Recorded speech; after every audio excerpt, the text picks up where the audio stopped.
Assalamualaikum warahmatullahi wabarakatuh.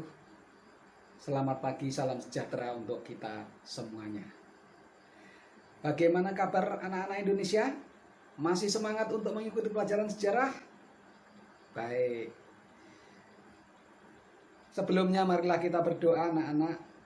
Mudah-mudahan kegiatan yang kita laksanakan pada hari ini ya dapat berjalan dengan lancar, tidak ada hambatan apapun juga. Silakan berdoa, dipersilahkan.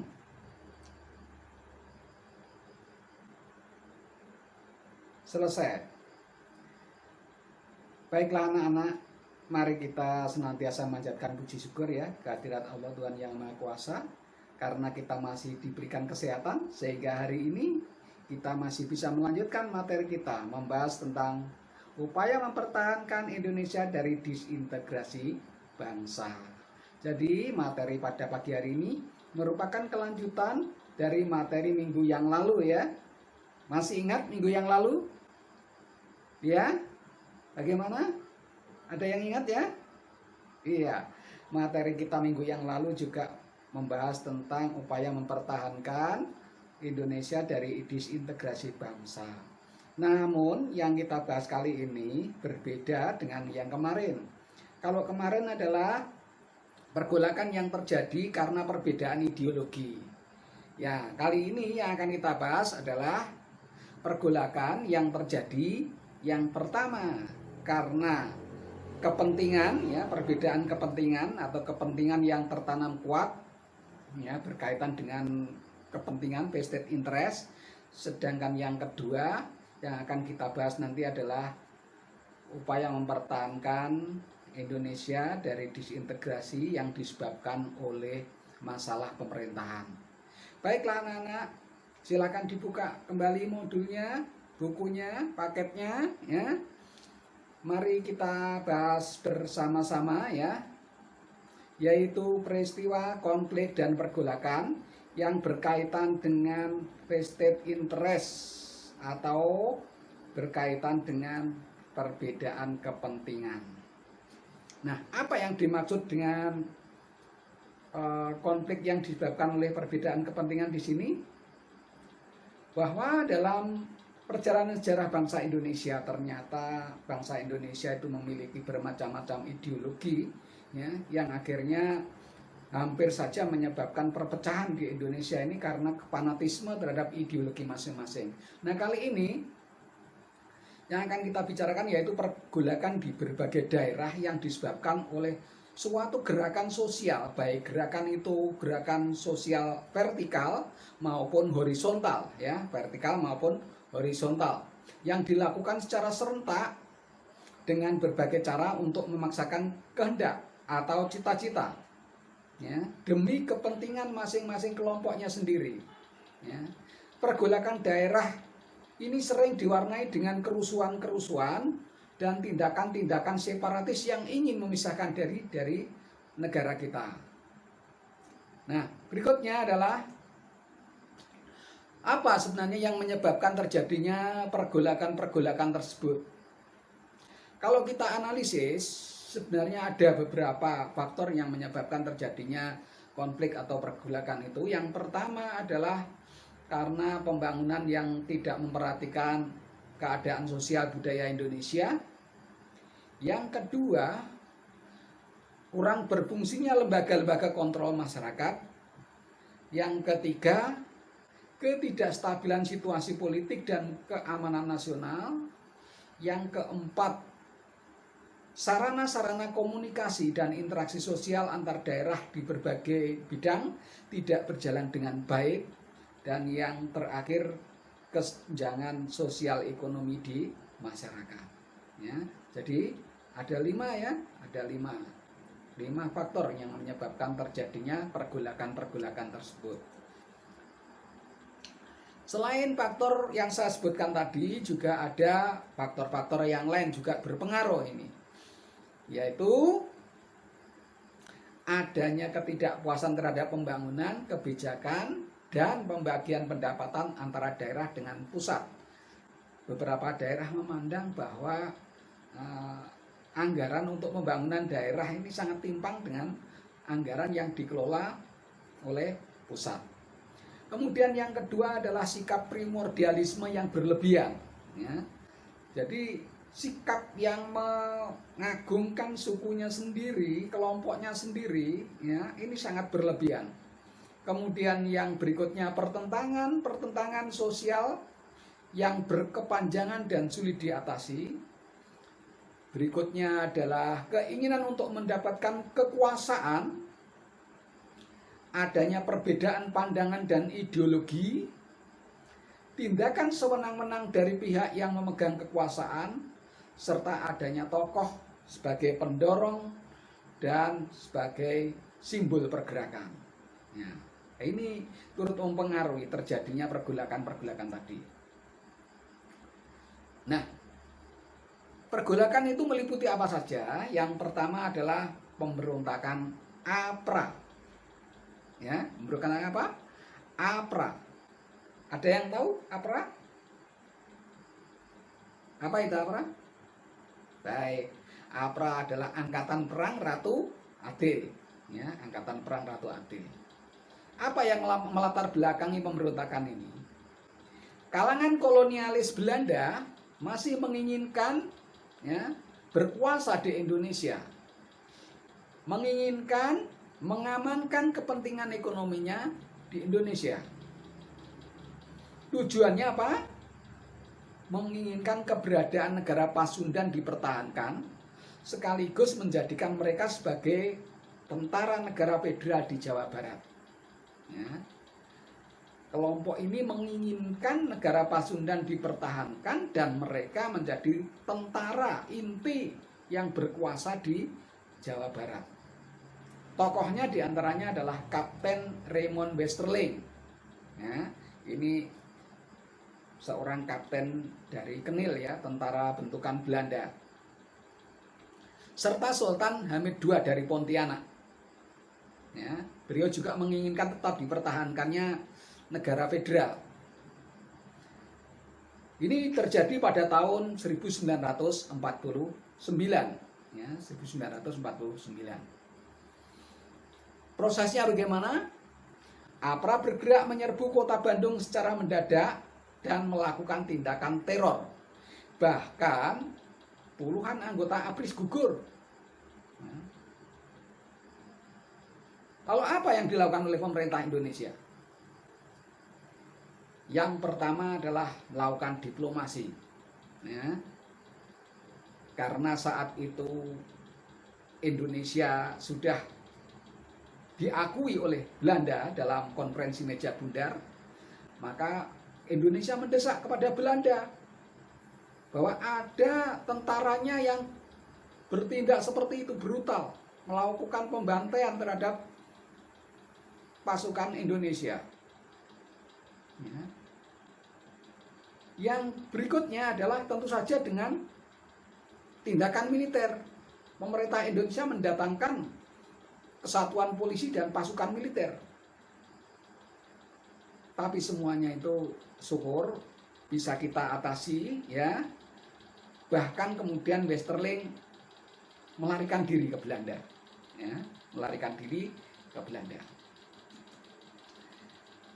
Berikutnya adalah pemberontakan Andiasis pada bulan April 1950. Latar belakangnya adalah Andiasis ini menuntut hanya pasukan APRIS dari Knil yang bertanggung jawab terhadap keamanan negara Indonesia Timur. Ya. Mereka menolak kehadiran tentara dari Jawa. Tujuannya apa? Untuk mempertahankan dan menegakkan Indonesia Timur. Mereka menginginkan negara Indonesia Timur ini tetap eksis, ya, tetap eksis. Prosesnya bagaimana? Andiasis dan pasukannya menyerang markas TNI di Makassar. Akibatnya terjadilah pecah pertempuran, ya, antara pasukan TNI dengan pasukannya Andiasis ini. Apa yang dilakukan pemerintah? Kemudian pemerintah memberi ultimatum kepada Andi Aziz. Karena Andi Aziz ini tentara Indonesia, maka diberi ultimatum. Isinya dalam waktu 4 kali 24 jam, Andi Aziz harus melaporkan diri ke Jakarta dan bertanggung jawab atas perbuatannya. Selain itu juga dilakukanlah operasi militer yang dipimpin oleh Kolonel Alek Kawilaran, ya, Kolonel Alek Kawilaran. Kita juga bersyukur akhirnya peristiwa ini berhasil diselesaikan. Berikutnya adalah pemberontakan RMS Republik Maluku Selatan, ya, Republik Maluku Selatan. Latar belakangnya, RMS tidak menerima terjadinya proses kenegaraan, ya, yaitu bersatunya negara-negara federal ini ke dalam Negara Kesatuan Republik Indonesia. Ya, dia tidak setuju masuknya Genil ke dalam APRIS. Tujuannya apa? Untuk memisahkan diri dari Republik Indonesia Serikat dan menggantinya dengan negaranya sendiri. Tokohnya siapa? Mantan Jaksa Agung Negara Indonesia Timur, Dr. C.H.R.S. Sumukil pada tahun 1950. Tahun 1950. Prosesnya mereka melakukan praktek intimidasi, teror, serangkaian pembunuhan di berbagai tempat. Apa yang dilakukan pemerintah? Yang pertama, menyelesaikan masalah RMS dengan cara damai. Dikirimlah misi damai yang diketuai oleh Dr. J. Leimina, ya, Dr. Leimina, namun tidak berhasil usaha ini, ya, tidak berhasil. Oleh karena itu kemudian dibentuklah pasukan ekspedisi khusus, ya, APRIS dan TNI di bawah pimpinan juga Alek Kawilaran. Dan akibat dari ini, akhirnya pasukan RMS berhasil terdesak, kemudian Sumukil berhasil ditangkap dan dijatuhi hukuman mati. Dengan demikian, ya, gerakan-gerakan yang mengacaukan keamanan yang didasarkan atas kepentingan vested interest selesai. Tinggal satu lagi, yaitu gerakan yang terjadi karena sistem pemerintahan, ya, karena sistem pemerintahan. Anak-anak, permasalahan yang muncul setelah Indonesia mendapat pengakuan dari Belanda adalah bahwa Indonesia yang diakui Belanda itu berbentuk serikat, negara federasi, ya, federal. Ada negara-negara bagian di Indonesia. Selain Republik Indonesia, ada negara-negara bagian yang lain, misalnya aja adalah ada negara Pasundan, negara Madura, negara Indonesia Timur, dan sebagainya. Nah, ini yang kemudian menjadi akar permasalahan. Kenapa demikian? Ya, kan kemudian masing-masing negara bagian ini kemudian mengelola anggaran, ya, anggaran pembangunan. Nah, tentu saja anggaran pembangunan ini yang kemudian menjadi permasalahan. Karena beberapa negara bagian, bahkan ya beberapa daerah lah, menganggap bahwa anggaran mereka terlalu kecil. Ya, anggaran mereka terlalu kecil. Oleh karena ini disebut masalah pemerintahan. Kemudian juga adanya kekecewaan atas minimnya kesejahteraan di kalangan pasukan angkatan darat. Utamanya adalah di Sumatera dan Sulawesi, yang kemudian berubah menjadi tuntutan otonomi daerah. Kemudian juga mereka merasakan adanya ketidakadilan yang dirasakan baik tokoh sipil maupun militer ya di beberapa daerah, yang dianggap anggaran yang dikelola pemerintah di pusat itu terlalu besar, sementara anggaran di daerah sangat kecil ya, sangat kecil.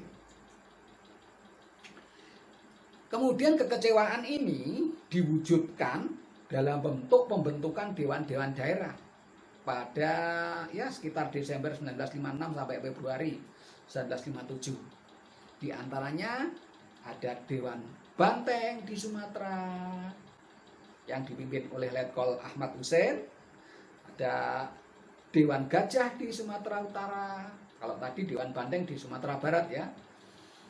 Dewan Gajah di Sumatera Utara dipimpin oleh Kolonel Maludin Simbolon. Dewan Garuda di Sumatera Selatan dipimpin oleh Letkol Barlian. Dan Dewan Manguni di Sulawesi Utara yang dipimpin oleh Kolonel Vince Samuel. Nah, ini adalah dewan-dewan yang mereka bentuk.